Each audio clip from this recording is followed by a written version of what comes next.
दिनैनि बे दुखु गोनां जे सान जों जे बर' माहारिया सासे जोहोलाव, सासे भिजनारि लिडार, थालांनाय थागिबि माहारिफोरखौ बोखांनो, जौगाहोनो, बिथांमोननि मोनथायखौ एनसियर खालामनो थाखाय गावनि जिउखौबो बावनानै जे संग्राम खालामदोंमोन, संग्राम खालामनानै जायफोर गोदोसोनाय गावनि राव, हारिमु, थुनलाइ, सिनायथि आरो हा हुनि मोनथाय गासिबो खोमाजोबनानै मुलुगनि बिखानिफ्रायनो गोमोरलांहां थागिबि माहारिफोर, बर'जों लोगोसे गुबुन गुबुन थागिबि माहारिफोरा गोसोआव कनफिडेन्स गैया जाबायमोन। बे समावनो सासे जोबोद लेखा गोरों लाइमोन आरो सासे रिभलुसनारि बर' माहारिनि गेजेराव जोनोम जाफैनानै जेरैबायदि बर' माहारिजों लोगोसे गुबुन गुबुन थागिबि माहारिखौ दैदेनलांबाय आरो दैदेननानै अबथिरा दिनैनि बे सानावनो 1990 मायथाइयाव रुंसारि जालांबाय।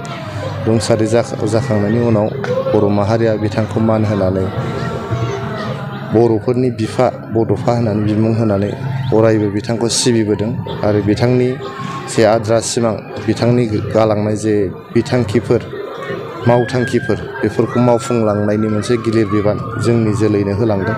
दा जों बेखौ गोसोखांनांगोन आरो अरायबो बेखौ फाफ्लियाव रुजुननानै जोङो सिगांलांनांगोन। बिथांनि बुंलांनाय बाथ्राफोरखौ बा बिथांनि गालांनाय मावथांखिफोरखौ मावफुंजोबनो हाबासो बड'फा उपेन्द्रनाथ ब्रह्मनि जिउमाया गोजोनगोन।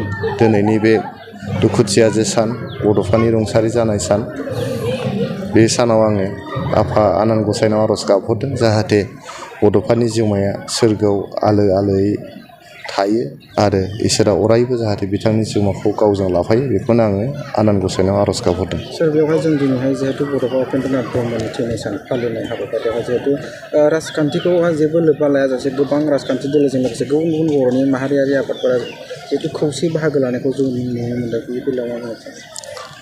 बड'फानि मुं जेब्ला सिखारो बेयाव राजनिथिनि बाथ्रा फैया आरो राजखान्थि हान्जानिबो बाथ्रा फैया। बियो जोबोद मोनसे थौले साननाय। राजखान्थिया राजखान्थिनि जायगायाव, नाथाय जोंनि माहारि, जोंनि राव थुनलाइ, जोंनि माहारियारि आफादफोर आरो बड'फानि गालांनाय मावथांखिनि बाथ्रा फैयो अब्ला खुनु राजखान्थि हान्जाया देरसिन जानो हाया बा राजखान्थिया देरसिन जानो हाया। राजखान्थिया जेब्लायबो रायजो राजाखौ सिबिनायनि थाखायनो आरो गावनि जायगायावनो थानाया मोजां। राजखान्थिया दिनैनि बे गोथार सानाव बा दुखुथिया सानाव जों गासैबो बर'फोरनि राजखान्थि हान्जाजों लोगोसे गुबुन गुबुन राजखान्थि हान्जाया ज' जानानै जे दिनै बड'फानि जिउमायाव जोङो आर'ज गाबफैनो हादों, बिथांनि बे मांखरसालि थुलुंगाफुरियाव जोङो दिनैहाय बिबार बावफैनो हादों आरो आनान गसाइनाव आर'ज गाबफैनो हादों बिथांनि जिउमाया जाहाथे सोरगोआव आलो गोजोन थायो, बेनो जोबोद गिदिर बाथ्रा। बड'फानि जे थैनाय सानफोरजों रायजो राजाफोरनिसिम मा मेसेज होगोन सार दिनैनि दिनाव?